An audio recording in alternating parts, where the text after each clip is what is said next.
Mga karangkada, live traffic update muna tayo mula sa MMDA Metro Base. Ang nakikita nyo sa inyong mga television screens ay ang traffic situation dyan sa may EDSA White Plains.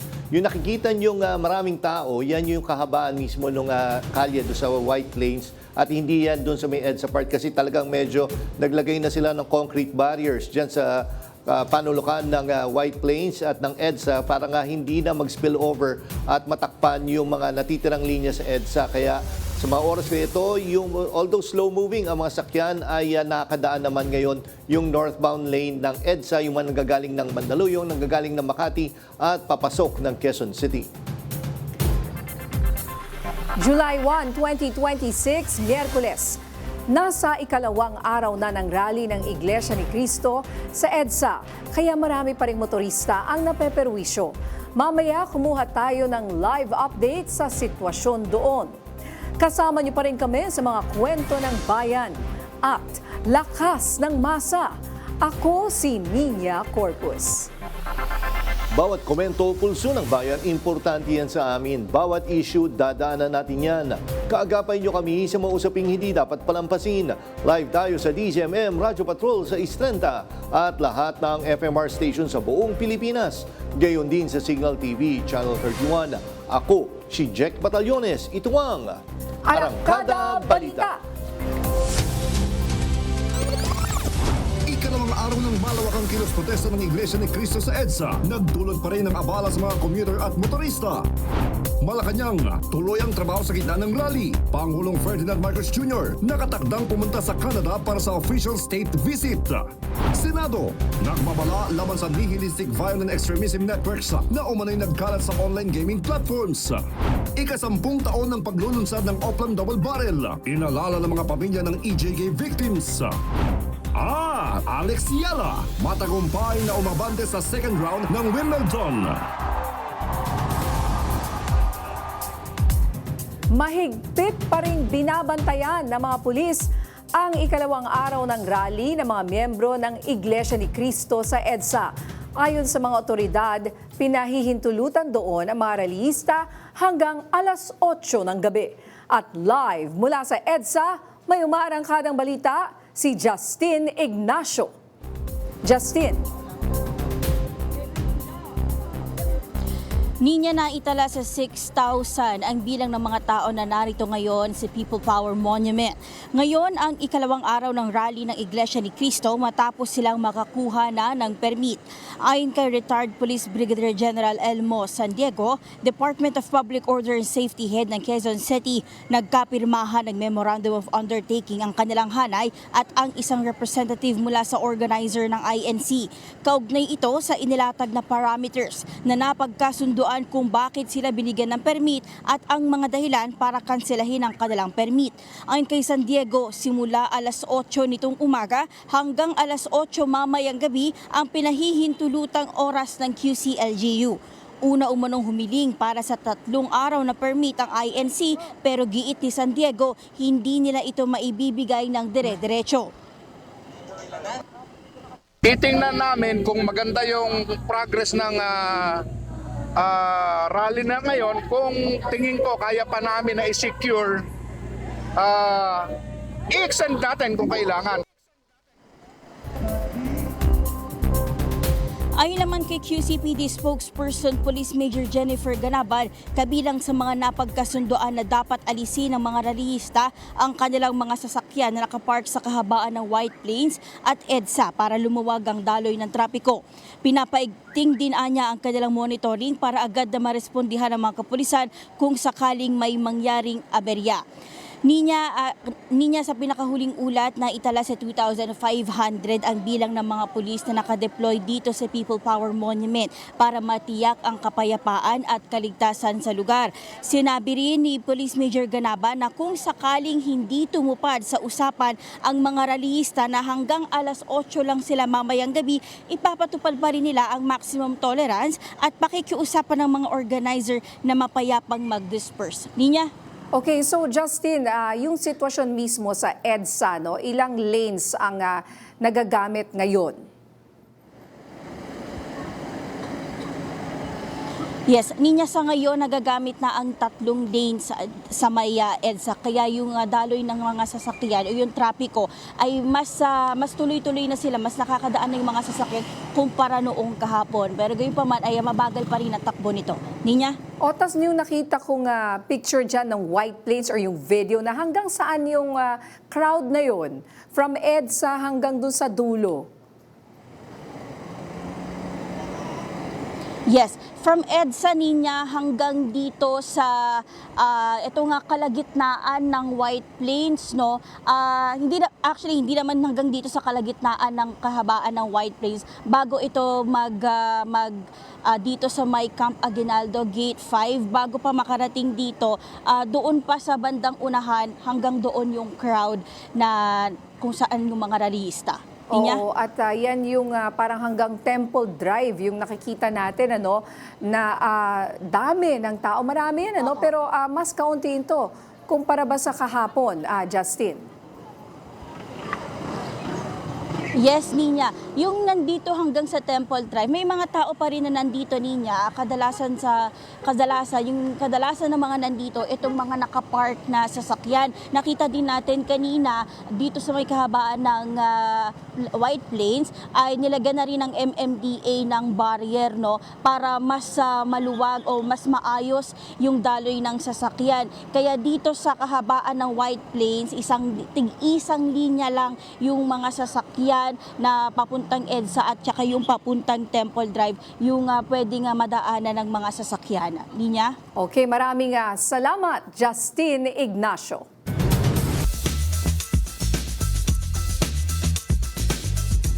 Marami ang naperwisyo sa surprise rally na isinagawa ng Iglesia ni Cristo sa EDSA kahapon. Maraming commuters ang hindi nakapasok sa trabaho o nakarating sa kanilang pupuntahan. Ang mga tsuper ng mga pampublikong sasakyan dumadaing din. Nabawasan ang kita nila dahil sa matinding traffic.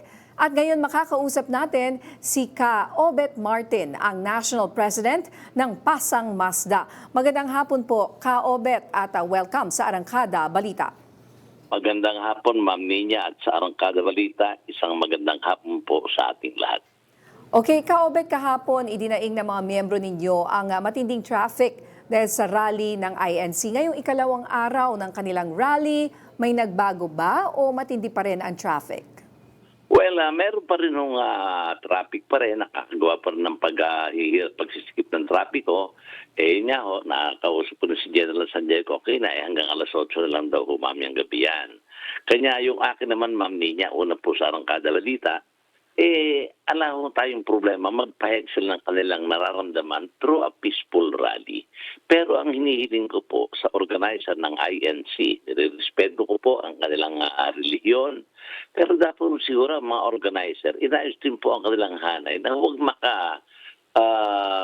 obstruct ng traffic sa mga public transport, sa mga pribadong sakyan dyan sa EDSA. Sapagkat alam po ninyo, Ma'am, maraming umaasa ang pamilyang mahihirap doon sa mga naghahanap buhay sa umaga, iuwi ng hapon ng ligtas, at kailangan na maluwag ang pagbibiyahe. Talaga hong nakapinsala ang rallying ginawa na yan ng INC. Huwag pong magagalit, pero ang mga organizer, siguro yung malayang pagpapahayag, naintindihan po natin yan. Pero siguro tama yung ipinahayag nila kahapon na yung kanilang damdamin, yung kanilang gustong mangyari, yung transparency in the government, sa mga problema, palagay po sapat na yon. Pagkat sa totoo, Ma'am Ninya, maraming napinsalang driver, napinsalang mga bus operator at mga taxi, mga public transport dahil nga po doon sa dilikhang trapiko nitong rally na ginawa ng mga kapatiran. So, ano po ang naging epekto ng rally na ito sa inyong mga miyembro? You mentioned nga po itong mga ito, paki-explain nga po. Well, ang mga nangyari ho dyan ay lumitang kita ng mga driver, nasugupan natin ang traffic, sobrang traffic, mataas na nga po ang presyo ng diesel, nagkaroon pa ng problema sa pagsisikip ng trapiko, at siyempre, naapekto po ang kita nila.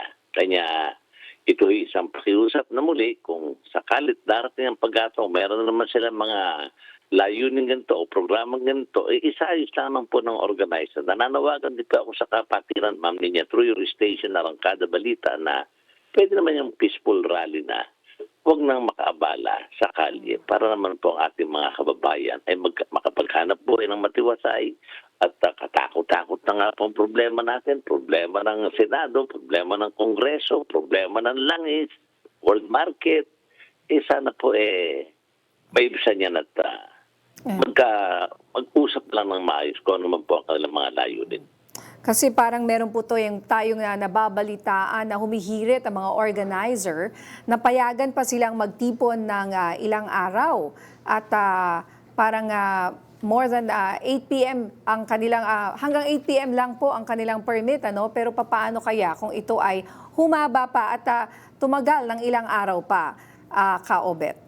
Ay siguro po talagang kailangan makausap ng mabuti ng ating PNP, ng MMDA, ang mga pamunuan ng kapatiran na yung kanilang pagpapahayag tama na ho siguro at nakarating na yung kanilang damdamin na gustong ipaalam sa ating pamahalaan, gusto nilang ipaalam sa sambayan ng Pilipino yung kanilang damdamin, naintindihan naman po natin sila. Kanya siguro, Ma'am Nina, through your station, sapat na po yung 2 araw na yan hanggang mamaya alas 8 na naiparting nila yung gusto nilang iparting sa kinauukulan. Ito po isang pakiusap lamang pagkat marami ko talaga ang napipinsalang kababayan natin sa kanilang hanap buhay, lalo na po kami sa kanilang transportasyon. Alright, maraming salamat, Ka-Obet Martin ng Pasang Mazda. Maraming salamat Ma'am Nina at Arangkada sa mga balita. Maraming Arangkada Balita. Maraming salamat po. Salamat po. Mabuhay po kayo, sir. Binuksan na ang isang linya ng northbound lane sa EDSA White Plains kung saan isinasagawa ang ikalawang araw ng kilos protesta ng Iglesia ni Cristo. Sa kabila nito, malaking abala pa rin ang idinulot nito sa mga motorista. Yan ang umarangkadang balita ni JM Pineda live. JM? Yes, Jack, kaninang umaga nga ay tuluyan ang binuksan yung isa pang linya dito sa EDSA White Plains kung saan yung nakabalandrang bus kahapon ng Iglesia ni Cristo ay inalis na kaninang umaga, mga pasado alas 8 yan nangyari.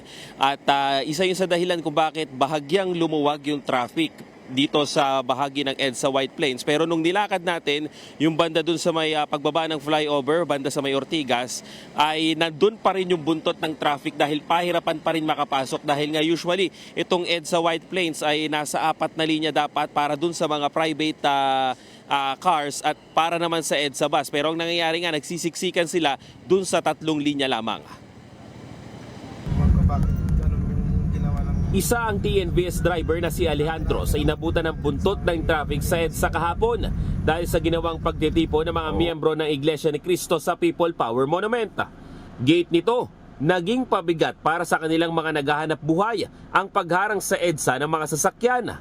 Halos nagtriple daw kasi ang oras ng biyahe niya kahit nasa higit 5 kilometro lang ang layo ng pupuntahan niya. Nilagok rin daw ng sasakyan ang gasolina niya at naubos sa gitna ng traffic. Kaya ang take home niyang kita ay nasa 800 piso lang na dati ay lagpas 1,000 piso. Mga 20 minutes lang, pero yung mula doon sa Mega Mall, paikot doon kasi ikot na EDSA yung gano'n. Kulang-kulang 2 oras bago mo na pick up yung mga pasahero. Buti hindi kinancel ng pasahero. Hindi naman, kasi wala naman masakyan. Wala naman sila mga masakyan.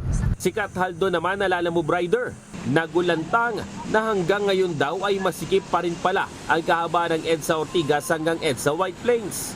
Sobrang habala, ganun. Tas hindi makabiyahe ng maayos. Siguro sa ibang lugar na lang muna babiyahe, hindi na muna mag-EDSA. Paano ngayon? Nag-EDSA ka? Ewan ko, baka lumipad na lang ako. Di ko naman na-expect hanggang ngayon, ganyan pa rin eh. Kaya, ayun, pagsisisi, may kipag-ano na naman sa kalsada. Nakahinga kahit papano ngayong araw sa masikip na trapiko sa bahagi ng EDSA White Plains sa mga motorista. Binuksan na kasi ang isa pang linya rito na kahapon ay hinarangan ng mga bus ng mga miyembro ng INC. Alas 8 kaninang umaga nang iurong ang bus na nakabalandra sa kahaba ng EDSA at dito na rin isa-isang inilipat ang mga concrete barriers para lumuwag ang pasok ng mga sasakyan na dadaan. Pero sa kabila niyan, moderate to heavy pa rin ang naging daloy ng traffic sa lugar kung saan umaabot pa rin ang dulo ng mga sasakyan bago pa bumaba sa EDSA flyover. Dito rin nagkakaroon ng embudo ang mga sasakyan at biglang sumisikip ang trapiko. Ang EDSA busway, kinakain na rin ng mga pribadong sasakyan para magkasa sa mga bukas na kalsada at makausad. Pakiusap naman ng MMDA sa grupo. Nirerespeto ng MMDA ang karapatan ng bawat isa na magpahayag ng kanilang mga saloobin. Pero siyempre may mas maraming tao na nandyan na wala sa kilusang yan na gagamit din naman ng mga kalsada natin. Kaya kung pwede, respeto lang sa lahat. No? Sabi pa ni Torre, higit 1,000 tauhan nila ang nakadeploy sa paligid ng People Power Monument para makatulong sa puwersa ng PNP sa pagpapanatiling maayos ang buong lugar. Jack, sinagot rin ni GM Torre yung patungkol naman doon sa mga nagsasabi na hindi nila na itong mga sasakyan na nakakalat kahapon dito sa EDSA. Sabi niya may mga nakalista na raw sila doon sa NCAP dahil yung mga camera o CCTV nila ay kitang-kita daw yung mga plaka kaya mapapadalan daw ito ng mga warning. Pero ang sabi ni Torre ay pwede naman daw silang umapila at sabihin kung ano yung dahilan kung bakit sila nahuli. At pagdating doon sa towing, kahapon daw ay nakapag-tow naman daw sila at nasa higit 30 rin daw yung mga na-tow nila dito. Pero sa sobrang dami daw noon na mga sasakyan na nakakalat dito sa paligid ng People Power Monument hanggang sa kahabaan ng EDSA White Plains ay hindi daw yun agad-agad maitutow ng mga miyembro ng MMDA. Jack? Isang tanong lang, JM, no? Totoo ba na kanina may mga hinuli or kinasuhan yung mga nanakit daw sa polis? Kanina ba ito nangyari o kahapon? Jack, kahapon nangyari yung mga pananakit doon sa pulis dahil nga ang nangyari kahapon ay may mga nangyaring tulakan kahapon ng umaga yan, Jack. Pero kaninang umaga, payapa naman dito sa lugar at ilang mga rallyista ngayon nagsiuwian din. Pero ngayon, Jack, napapansin natin unti-unti dumadami yung mga tao at isa nga sa sinabi ng MMDA dyan, wag lang sakupin yung 3 linya na binigay nila para dun sa mga motorista para maiwasan na yung mga sakitan na nangyari nga kahapon. Kasi Jack, dyan sumiklab kahapon yung medyo mainit na komprontahan noong PNP at ng mga rallyista dito dahil nga sa nangyaring pilitan at ang ginagawa ng mga miyembro ng PNP at ibang mga otoridad ay tinutulak nila para hindi makapasok dun sa mga linya. Pero ang nangyari nga dahil sa mga pagpupumilit, kaya nagkakatulakan dun sa area na yon. Pero sa ngayon, wala naman nangyayaring ganyan, Jack. Okay, maraming salamat at mag-ingat kayo dyan. JM Pineda. Mga alegasyon ni Senador Rodante Marcoleta na umunoy tinatarget siya ng mga opisyal, pinabulaanan ng Ombudsman at ng House Impeachment Advisor. Marami pang maiinit na balita sa pagbabalik na Arangkada Balita.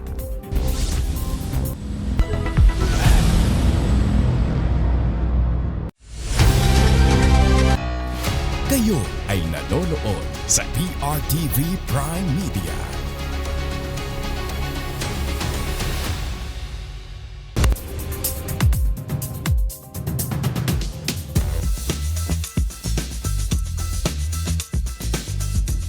Day 2 ng rally ng Iglesia ni Cristo sa EDSA. Ano naman kaya ang epekto nito sa mga commuter at mga operator ng PUV? Makakausap natin si Ma'am Juliet De Jesus. Siya po ang tagapagsalita ng transport operator na Mega Manila Consortium Corporation. Magandang gabi po, Ma'am Juliet, at welcome po sa Arangkada Balita. Magandang gabi po, Ma'am Ninya, and welcome po sa pag-interview sa akin. Thank you po. Ayan, day 2 ng rally dyan sa EDSA at marami ang naabala matapos harangan ng ilang linya nito kahapon. Ano naman po ang naging epekto nito sa mga pampasaherong bus? Nako, malaki po ang epekto, Ma'am Ninya. Ganito po kasi yan yung hindi pagtakbo na na-dispatch na po yung bus, lahat po ng operating cost namin ay nandyan na. Kagaya po ng driver na hindi nakapunta sa kanilang dapat puntahan, yan po'y binabayaran namin kahit ano pang mangyari kasi hindi nila kasalanan yon, di po ba? And then number 2, pag-stay namin ng 4 na oras, hindi po kami pwedeng magpatay ng makina Kasi may nakasakay na mga commuters, hindi po pwedeng patayin ng makina. So 4 hours na idle kami, and then yung mga commuters po namin, apektado po. May nag-o-office dyan, may eskwela, may kung saan po nagtatrabaho. So sa tutuhanan po, parang na po kami, na-stop kami ng hindi namin alam, surprise ang lahat. Tapos plus saka pak na ang taas po ng diesel natin ngayon, yun po yung epekto sa amin ng nangyari po kahapon. Ayun nga po. So ilan ba yung mga bus na parang stranded or hindi nakabiyahe? At gano'ng kalaki ang nawala sa kita ninyo dahil po sa rally? Nako, yung pong bus na dumadaan po sa carousel, kasi affected po yung carousel all carousel buses, not only MMCC, meron pa pong ibang consortium na kasama, 375 units po yan, in and out, north-south po yan. Ngayon, yung 375 na yan, yun po yung paano po yung magiging kita, umuwi na lang po yung bus, hindi pa rin makauwi dahil hindi po pwedeng makaikot because nakabalandra po yung mga bus na ginamit po ng mga nagrarally sa gitna ng EDSA. Kaya talagang wala pong nangyari sa amin kahapon. Parang hindi lang pwedeng iwanan ng mga driver yung sasakyan. Of course, yung mga desisyon ng mga ibang nakasakay, maaaring nagbago isip, naglakad o whatever, ganun po ang nangyari kahapon. Alam niyo po pa, Ma'am Nina, yan pong nangyari na yan, medyo napakalaki pong problema kasi pag ang transport po ang na-stop, parang na-stop na po ang ekonomiya natin sa Pilipinas. Kasi yung production ng lahat ng tao na araw-araw na umaalis, na sumasakay, lahat po, yung mga bata na nag-aaral, baka may exam or what, yan po yung effect sa atin. Tapos po, yung mga ruta po namin para pumunta ka ng carousel, manggaling ka ng Bulacan, manggaling ka ng konektado po lahat bago kami makarating sa ruta namin. Yung po ang effect sa amin na talaga pong harinawa, wag na po sana uli mangyari. Dahil kung ganun po ang mangyayari, ang laki po ng epekto sa amin. Malaki na nga po yung sa fuel surge natin. Ito, dinagdagan pa po ng problema. Oo. May mga drivers o konduktor po ba kayong nasaktan dahil sa natrap sila sa gitna ng ganitong gulo? Wala naman po sa mga drivers, conductors kasi nandun lang sila sa loob ng bus, nagtitingnan kung paano. Kasi ang naging problema po yung mga inalagay na mga tourist bus, hindi po maalis ng MMDA, yung hindi namin alam why, and then the PNP, bakit hirap na hirap nilang tanggalin, pwede naman nilang itowing talaga yan Kasi yung po mga ibang rally, marami pong rally tayong na-encounter na experience, pero hindi po kami naka-experience ng ganitong rally kasi lahat po ng rally nasanay na po kami dyan. Iba-iba po ang nagra-rally. Alam niyo naman po yun, Ma'am Nina. Oo. So talagang parang ang naperwisyo at nalugi talaga dito ay kayo po at saka yung mga commuter at yung marami ho talaga ang naperwisyo kahapon. Pero ngayong araw na to, would you say mas nakabiyahe ang ating mga bus kasi hindi na nga lumipat na sila lahat, nag-converge dyan sa White Plains? Opo, tama naman po. Medyo naging maayos ang lahat kasi nagkaroon sila ng permit. Kasi yung ginawa po nila kahapon, maski yung hindi dapat mag-rally doon sa lugar na yon, like the north side of EDSA, bawal po yun Kung pupunta ka doon sa shrine, doon ka lang sa may Corinthian, doon ka lang, dyan lang, huwag kayong lalampas. Ganun lang po yung mga rallying nagaganap dyan. Pero ang nangyari po kasi, parang purposely, parang talagang iniharang nila yung mga buses na tourist bus na sinakyan po ng mga nagrarally. Kaya talaga pong wala kaming magawa. Wala ring magawa. Not even hirap na hirap din po yung si MMDA, hirap na hirap si PNP. Kaya talagang kami nag-aantay na lang kung anong mangyayari. Lalo na kung maiipit ka, Ma'am Nina, hindi ka makakaalis Baka inabot na ng gabi dahil natulog yung nagrarally dyan, alam ko. Oh. Kaya meron pong mga ganong experience ang mga member operator.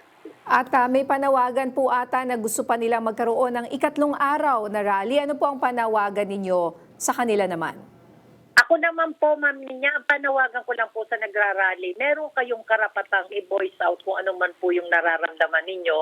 Ilagay lang po natin sa ayos na hindi po kayo nakakaistorbo sa operation ng public transport na nagdadala ng mga commuters sa iba-ibang lugar para naman po maging maayos naman po kami. Kasi yung effect na nangyari sa amin, hindi na kami kumita, nagkaroon pa kami ng mga problema dahil nga siyempre may mga pasahero dyan na nagrereklamo na rin kung paano, ganito. Hindi ka naman makausog, Ma'am Ninyang, kasi nandun ka sa gitna eh. Ayun na nga. Mahirap na, na-stuck ka talaga doon. Ano? Sana nga po ay hindi na maulit ito. No? Naku, wag na po sana. Ang panalangin ko, kung meron po kayo, gusto nyo po mag-rally, humingi lang kayo ng permit kung saan kayo. At saka po yung advice, kasi yung mga rally po natin, 2-3 days before the rally or 1 week, nag-advise na po sila na magkakaroon ng rally dito, rally dyan. So we know what para to may do. contingency plan po tayo. Pero ayan nga po, sana nga po ay maayos na rin po itong problema na yan. At nakita naman natin unti-unti namang bumubuti ang sitwasyon dyan sa EDSA at sana magtuloy-tuloy na nga po. Maraming salamat po sa panahon. Maraming salamat, Ma'am Ninya. Opo, thank you, Sige Juliet po, De Jesus. Magandang gabi po. Samantala, pinabulaanan ng Ombudsman at ng kampo ng House Prosecution na tina-target umano nila si Senator Rodante Marcoleta. Anila walang kinalaman sa impeachment trial ng bise ang mga pangyayari at sadya mismong nahuli lang ang senador sa kanyang sariling salita. Yan ang umaarangkadang balita ni Mari Ocampo. Walang pamumulitika. Yan na ang mismong nilinaw ni Ombudsman Boying Remulla kasabay ng kilos protesta ng mga taga-suporta ni Senador Rodante Marcoleta. Iginigiit kasi ng mismong senador na gawa-gawa ang kaso. Pero ayon sa Ombudsman, wala itong katotohanan. And I never instructed anybody to conduct an investigation. It was brought up by I don't know what team, and the good work was good. So I said, we will find a case. Tama naman, di ba? I mean, when the evidence presents itself in front of you, you might as well bring it to court. Dagdag pa ni Remulla, hindi totoong may selective justice sa kanilang ahensya. Kaibigan po natin yan si Senator Marcoleta. Sa aking palagay, sa aking personal opinion, ay ito walang kinalaman dito sa impeachment na ito, yung kasong maaring kaharapin niya. Hindi rin pasok sa panlasa ni House Impeachment Advisor at dating Surigao del Norte Congressman Robert Ace Barbers ang mga alegasyon ng senador na parte umano ang kasong plunder sa planong hindi siya makalahok sa trial ni VP Sara. Bilang isang non-bailable na kaso ang plunder, nakapaloob sa batas na dapat suspendihin ang sinumang incumbent official na nahaharap dito, gaya na lamang ng nangyari kay Senator Jinggoy Estrada. Ibig sabihin, maaring mabawasan muli ang mga tatayong senator judges sa trial ng bise at direktang makaapekto sa bilang ng botong kinakailangan para ma-convict si VP Sara. Sa aking paniwala, following the arguments in the Avellino versus Cuencong doctrine, kung walang coercive jurisdiction sa mga senator judges o sa mga senador o sa Senate, yung ibang membro, siguro dapat mag-adjust. Aniya, malaking factor ang presensya ng senator judges sa mismong trial. So I guess it's not going to be a wise decision for a judge to decide on cases that he has not participated in. Hindi siya nakapag-participate. So para sa akin, merong point yung pagbababa ng conviction threshold. The Constitution clearly states that 2/3. Ako, si Mari Ocampo ng PRTV News, nagsaserbisyo para sa Pilipino.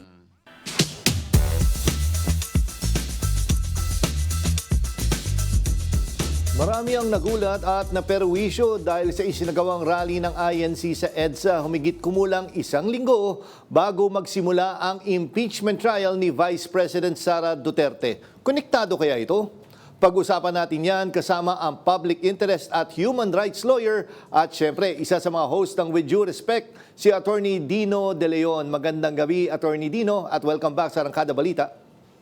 Magandang gabi, Jack, at sa lahat ng ating mga manonood at mga nakikinig. Yes, Attorney Dino, ito nga marami nagsasabi, although nagbigay na ng statement ang INC at sinasabi nila bilang suporta nga ito sa kanilang miyembro at si Senator Rodante Marcoleta. Pero marami nagsabi, hindi lang talaga yun ang rason kung bakit sila nandyan. Kasi nga daw, parang tinetesting na daw nila ito para sa impeachment trial ni VP Sara.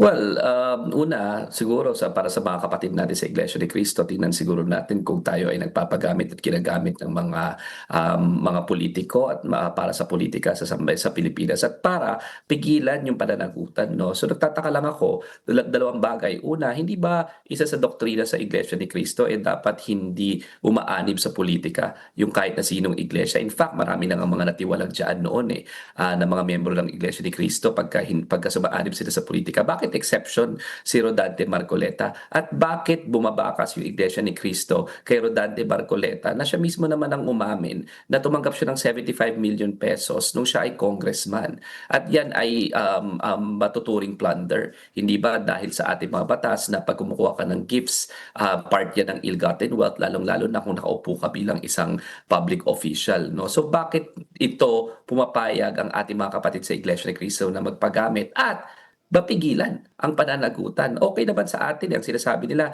meron rin namang mga iba yung mga flood control scandal, lahat ng mga yan dapat ikulong kung sakasakaling may katunayan. Pero the fact of the matter is, pagdating kay Rodante Marcoleta, may patunay bibig niya mismo mga dokumento mismo na isinumite niya noong doon sa disqualification cases. So bakit natin pipigilan ng pananagutan? No one should be above the law, no religion, no sect, Makatoliko man yan, Muslim man yan, Iglesia ni Cristo man yan, o kahit na atheist pa yan, walang above the law, walang mas mataas sa ating saligang batas. And Attorney Dino, yung narrative na pinalalabas ngayon ng camp or mga sumusuporta kay Senator Marcoleta ay hindi naman daw public funds ang involved dito. Ano ba yung sinasabi sa batas natin?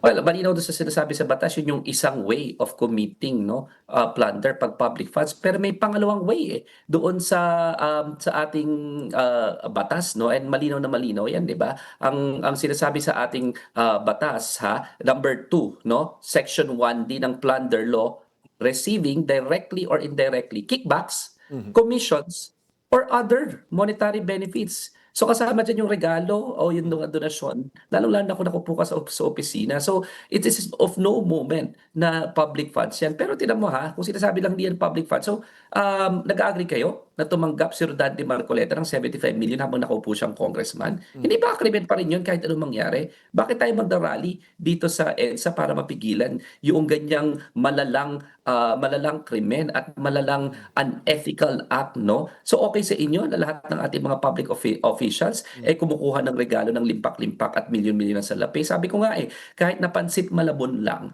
ang bawal ibigay dun sa mga kawani sa pamahalaan, kahit na wine na of significant value, kahit na hindi ganun kalaking significant value, dapat hinihindian yan ng mga kawani ng pamahalaan at marami na nakasuhan na natanggal na kawani ng pamahalaan kasi tumanggap ng napakaliliit pa na halaga. Pero yung 75 billion, excusable ba yun dito kay Rodante Marcoleta? At bakit pinipigilan ng Iglesia ni Cristo ang pananagutan? Kung meron silang defense at sinasabi nila, hindi naman yun plunder kasi hindi naman yan public funds Alam niyo po kung saan ang tamang avenue ng depensa? Sa korte.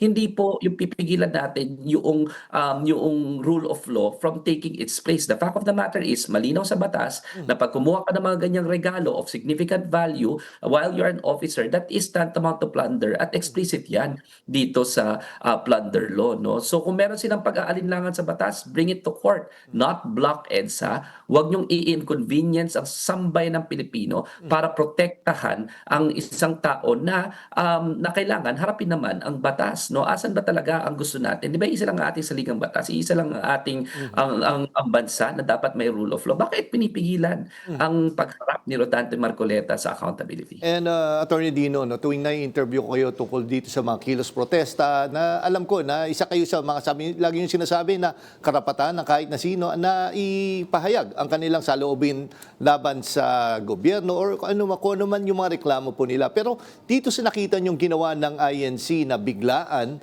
ang ginawa nila at hinarang pa yung EDSA kasi kung matatandaan natin, usually yung People Power celebration ay dun lang sa May Temple Drive pinapayagan at hindi na nag-occupy ng EDSA. Pero tingin niyo ho ba, tama ba yung paraan na ginawa nila? Well, una, dapat mapag-coordinate ka. Alam mo kami, pag every time nagpupunta kami sa mga rally, nilerespeto namin yung gobyerno para makapag-prepare sila ng logistics, ma-anunsyo sa publiko na merong ganyang gathering para makapag-prepare sila. Ito parang binigla eh. Tapos hinarang pa yung mga bus. Dapat nung hinarang yung mga bus, ikaw ba, Jack, pwedeng harangin mo yung sasakyan mo sa EDSA? Nang gano'n na lang. Bawal, di ba? Dapat tinuyan. So dapat matuyan, no? At saka sa akin naman, karapatan nating mag-express ng ating mga hinaing. Pero yung hinaing naman dapat natin, dapat naman siguro meron basis, di ba? At meron talagang nagagalit tayo dahil may rason. Pero kung ang nagagalit tayo dahil kakasuhan si Rodante Marcoleta, dahil sa mga pinaggagawa niya naman, at siya naman mismo nag-supply ng ebidensya, ba't tayo magagalit? Di ba? Yung ba talaga yung klase natin ng gusto ng rally, yung sabihin na wala dapat pananagutan kasi iglesia siya. Ganun ba iyon, no? At saka syempre, hindi rin ito far from the possibility na ito ay destabilization attempt. So nagpapagamit ka ang mga kapatid natin sa Iglesia ni Cristo para mag-destabilize. Nakakatakot yan kasi hindi na kilala kong Iglesia ni Cristo na may doktrina na hindi dapat nangingialam sa politika at dapat, hindi ayaw nga nila na magkakaroon ng union, ayaw nga rin nila dapat na namumulitika supposedly at sumasali sa politika o lumalahok sa politika yung kanilang mga miyembro. Pero ngayon ba ay nagpapagamit na ang Iglesia ni Cristo sa destabilization? Yan ang kailangan natin pag-isipan, no? Kasi hindi malayong-malayo at sinasabi na rin ng mga ibang mga spokesperson ng Iglesia ni Cristo, mga kasama nila na maghanda na raw si Sara Duterte at siya na yung magiging presidente. May mga ganun na tayong mga naririnig, no? Destabilization ba ito? At kung hindi, ano ito? Economic sabotage ba? Kasi hinaharangan ninyo yung pinaka-importanting daanan sa Metro Manila at hinarang ninyo yung mga bus, no? I think there is an angle here na tingnan na sinasabotahin ninyo ang ekonomiya. Sinasabotahin ninyo ang sambayan ng Pilipino, lalong-lalo na sinabi na rin ni Alan Peter Cayetano na ang purpose raw talaga is to actually inconvenience. Hindi ganun ang purpose ng protesta. At kung yan ang naging main protesta ninyo, wag niyong idama yung sambayan ng Pilipino na gumagamit ng EDSA. May mga umiyak nga na hindi nakapasok ng trabaho, hindi nakakuha ng importante na exam. Bakit? Para saan? Again, hindi naman talaga sa malinis na intensyon, kundi protektahan ang may kasalanan sa batas. And huling tanong lang, Attorney Dino, tingin nyo na weaponize na talaga yung religion sa ating bansa, lalo na sa politika? Kasi katulad nung binanggit nyo nga na hindi yan yung nakilala nyo Iglesia ni Cristo noon. Ako rin, napansin ko nung nagbigay sila ng parang news item na nakita ko, maraming basura ang iniwan. Kasi ang pagkakilala ko sa Iglesia ni Cristo, tuwing may pagtitipon sila, kanya-kanya silang ligpit ng basura. Pero definitely, ito yung hindi nangyari. So ang tanong ko is, tingin nyo na infiltrate na rin ang Iglesia ni Cristo? Kumbaga nagagamit yung grupo nila ng isang sektor para maparami yung numbers po nila. Yan ang kailangan pag-isipan ng mga kapatid natin sa Iglesia ni Cristo. Kasi ano bang klase ang gusto nating simbahan? At ganyan ba na hino-hold hostage ninyo ang national government, ang sambayan ng Pilipino? Hindi dapat, no? So sa aking palagay, again, regardless, Iglesia ni Cristo man yan, Katoliko man yan, kahit ano pang simbahan yan, no one should hold the state hostage.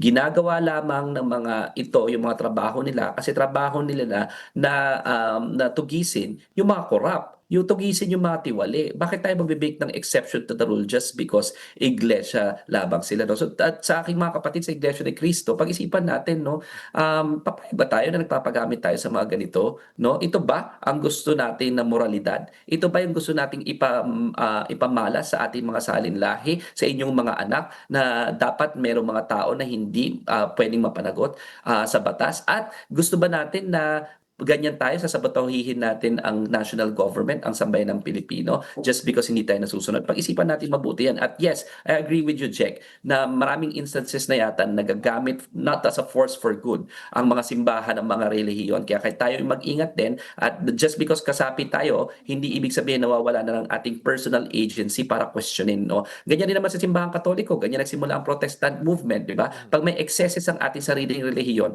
pwede nating questionin, pwede nating sabihin, hindi tama yan. No? Dahil any church is a human institution. It's a human church and therefore it can also commit mistakes. Okay, nako, maraming salamat Attorney Dino De Leon sa mga insights na binigay mo dito sa Arangkada Balita. Magandang gabi, sir, at mag-ingat po kayo.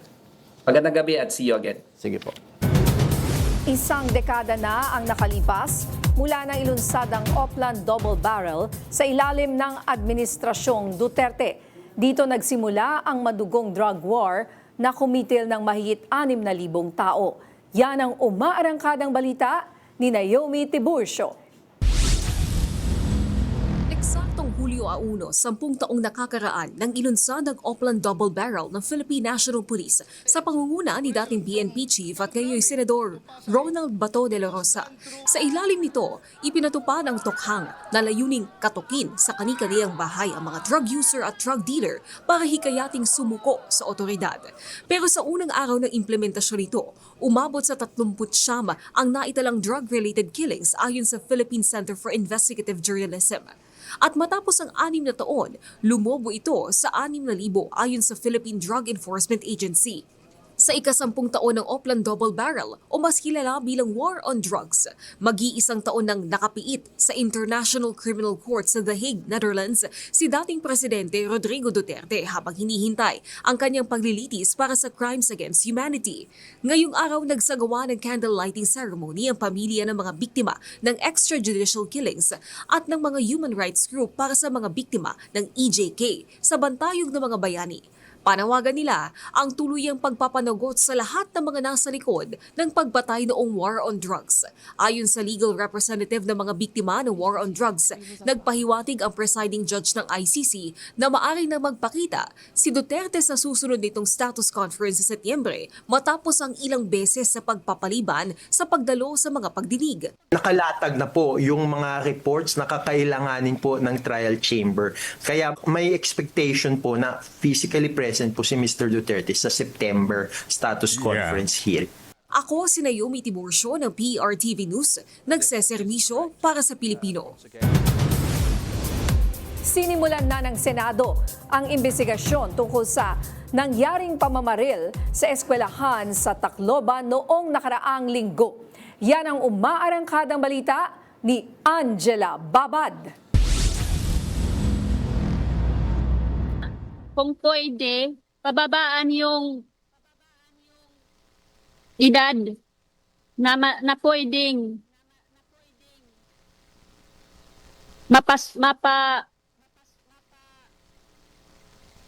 pwede nang makasuhan. Kasi sabi niya nung yung nakabaril sa anak ko, wala daw crime liability. So paano yan? Isa sa lang yan sa bahay Pag-asa? Yung bata na yan, nakamatay yan eh. Nakamatay yan.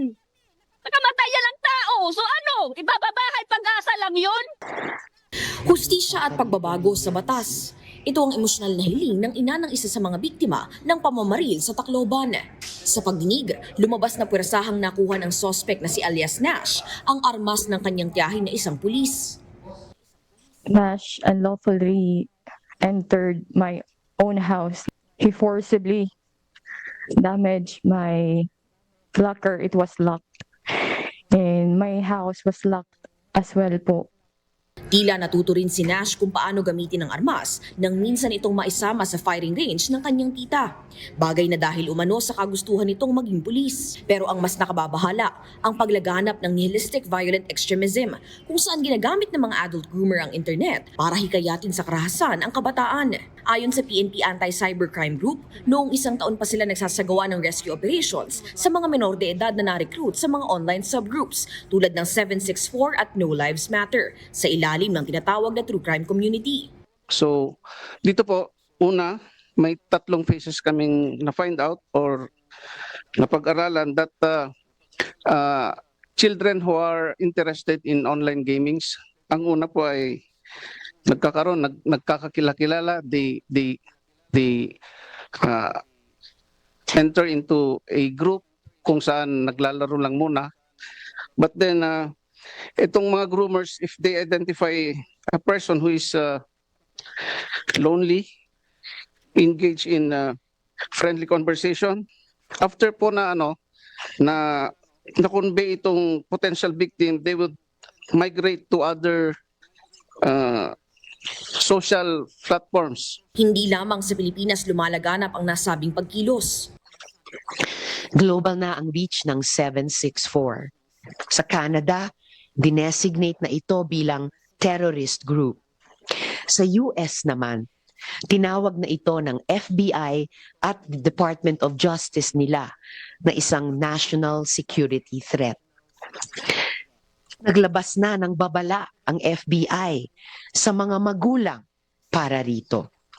Ani Ontiveros, kinakailangan ang patuloy na koordinasyon ng iba't ibang ahensya para sa pagbuo ng mga patakarang hahadlang sa pag-ulit ng mga ganitong insidente. Patuloy ring pag-aaralan ng usapin ng pagbababa ng age of criminal liability sa mga susunod pang pagdinig ng komite. Ako si Angela Babad ng PRTV News, nagseserbisyo para sa Pilipino. Nakatakdang bumuo ng Rapid Response Network ng mga mental health at child protection professionals sa Eastern Visayas ang tanggapan ni Leyte Representative Ferdinand Martin Romualdez matapos ang shooting incident sa San Jose National High School sa Tacloban City. Nagbabalik si Naomi Tiburcio. Pinulong ni Leyte Representative Ferdinand Martin Romualdez sa mga opisyal ng CHED, DepEd, DOH at DSWD sa Tacloban City makaraan na school shooting incident sa San Jose National High School. Napag-usapan dito ang pagbuo ng regional network kasama ang mga volunteer psychologist, psychiatrist, guidance counselors, social workers at iba pang profesional na maaaring ipadala sa mga estudyanteng nakaranas ng karahasan o trauma. Nung nangyari to, last week, tinanong ko sa DepEd, sa DSWD, wala talagang tao. Hindi naman dahil walang tao. Walang trained personnel or professionals na available. So kailangan tayo mag-recruit. Kasama, we'll ask our friends sa LGU, miski yung PNP, to have a total approach on how to help our children. Kasi we need to have protection for the children.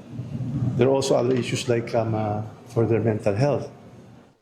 Bukod sa Regional Rapid Response Network, nais din ng mambabatas na magkaroon ng panukalang batas para magamit ito sa buong Pilipinas. Dapat tinani ang pag-aralan ang Magna Carta for Children, pagpapalawak ng school mental health program, dagdag guidance counselors at social workers at pagpapatatag ng GMRC ng mga bata. Giit niya, isang national duty at hindi responsibilidad ng nag-iisang ahensya ng pamahalaan ang kaligtasan ng kabataan. Magsama-sama na tayo. Let us put up the structures that are already actually in place. It is just a matter of manning these structures, these organizations, doing it in a cohesive manner, refining it along the way para ma-address natin yung problema agad-agad. Naniniwala din siyang dapat ma-regulate ang paggamit ng social media ng kabataan katulad ng ginagawa ngayon sa ibang bansa. Ako si Naomi Tiburcio ng PRTV News, nagseserbisyo para sa Pilipino.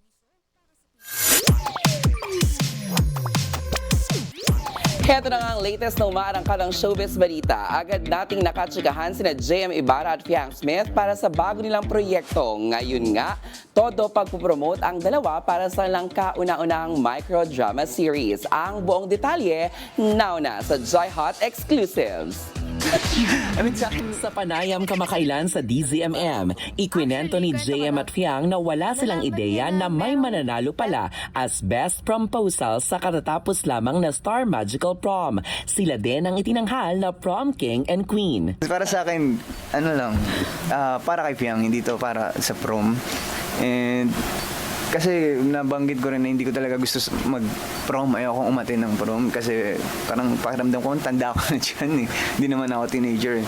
Sunod-sunod ang mga proyekto ng dalawa. After Ghosting, nasundan ng mainstream movie na Almost Us at ngayon naman, bida ang dalawa sa microdrama series na Will You Fake Marry Me sa I Want. Nabibigay namin yung kasiyahan na gusto ng fans namin and mga supporters namin. Sa paggawa namin ng bawat projects, film, series, ganun, parang way na rin siya namin para mag-give back sa mga effort at sa support na binibigay nila sa amin. So, ito nga ang unang beses na bumida ang dalawa sa isang microdrama series. Ano naman kaya ang mga natutunan ni JM at Fiang sa paggawa ng ganitong klase ng proyekto? sa mismong paggawa ng vertical, kung gaano kahirap yung blocking sa vertical, sobrang tight, ganyan, no? Ito yung close-up namin. Ganyan. Tapos bawal kang maggalaw-galaw kasi mawawala ka sa screen mo. Samantala, nominado si JM at Fiang bilang Outstanding Asian Star para sa naging pagganap nila sa series na Ghosting sa Seoul International Drama Awards sa South Korea. Ang manominate pa lang, sobrang grateful na kami. Panalo na kami doon. Hindi naman kami nag-expect ng anything. Sa DZMM interview, ramdam ang kilig dahil sa pagpapakita nila ng suporta sa isa't isa. Thankful naman ako palagi every time na may achievement. Considered na yun as achievement kahit na nominee lang. Pero, guys, boto niyo po si Fiang. Guys, boto natin si JM, Uy, bakit si Fiang, diba? At yun ang muna ang latest sa mundo ng showbiz. Balik sa inyo, Sir Jack and Miss Nina. Maraming salamat, Jaiho. At yan ang mga umarangkadang balita ngayong araw. Ako si Nina Corpus. At ako naman si Jack Batallones. Para hindi mauli sa usapan, kapit lang hanggang sa susunod na Arangkada Balita.